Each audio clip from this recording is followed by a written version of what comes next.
NDA కూటమి కేంద్రంలో మూడోసారి ప్రభుత్వాన్ని ఏర్పాటు చేయబోతున్న సంగతి మనకు తెలిసిందే. తెలంగాణ నుంచి ఈసారి ఇద్దరు బీజేపీ నేతలకు కేంద్ర మంత్రి పదవులు దక్కాయి. కరీంనగర్ ఎంపీ బండి సంజయ్, బీజేపీ రాష్ట్ర అధ్యక్షుడు కిషన్ రెడ్డి కేంద్ర మంత్రులు కానున్నారు.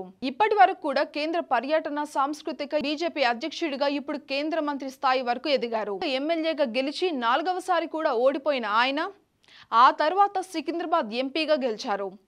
రంగారెడ్డి జిల్లా తిమ్మరపు గ్రామంలో ఒక సాధారణ రైతు కుటుంబంలో జన్మించారు కిషన్ రెడ్డి. 1977లో రాజకీయ అరంగేట్రం చేసిన ఆయన అప్పటి జనతా పార్టీలో యువజన విభాగం నేతగా పనిచేశారు. 1980లో భారతీయ జనతా పార్టీ ఆవిర్భవించాక ఆ పార్టీలో చేరారు.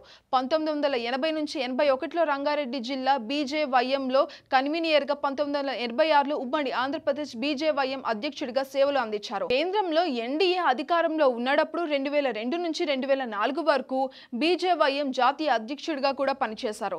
2004లో హిమాయత్ నగర్ నుంచి ఎమ్మెల్యేగా గెలిచి ఆ తర్వాత అంబర్పేట్ నుంచి 2009, 14లో కూడా వరుసగా విజయం సాధించారు. ఉమ్మడి ఏపీలో బీజేపీ రాష్ట్ర అధ్యక్షుడిగా 6 ఏళ్ల పాటు పనిచేశారు. అలాగే అసెంబ్లీలో బీజేపీ శాసనసభ పక్ష నేతగా 2 సార్లు వ్యవహరించారు. 2018 అసెంబ్లీ ఎన్నికల్లో ఓటమి చెందిన కిషన్ రెడ్డి 2019 లోక్సభ ఎన్నికల్లో సికింద్రాబాద్ లోక్సభ స్థానం నుంచి ఎంపీగా విజయం సాధించారు. ఇక ఆ తర్వాత కేంద్రంలో హోంశాఖ సహాయ మంత్రిగా పనిచేశారు. అనంతరం పర్యటన శాఖ మంత్రిగా హోదా దక్కించుకున్నారు. మళ్ళీ తెలంగాణ బీజేపీ రాష్ట్ర అధ్యక్షుడిగా బాధ్యతలు చేపట్టిన ఆయన 2024 లోక్సభ ఎన్నికల్లో సికింద్రాబాద్ నుంచి 2వసారి ఎంపీగా గెలుపొందారు. ఇక ఇప్పుడు కూడా ఆయనకు కేంద్ర మంత్రి పదవి అవకాశం అయితే ఇచ్చింది బీజేపీ. మరి ఈసారి ఏ మంత్రి పదవి ఇస్తారో అనే దానిపైన ఆసక్తి అయితే నెలకొంది.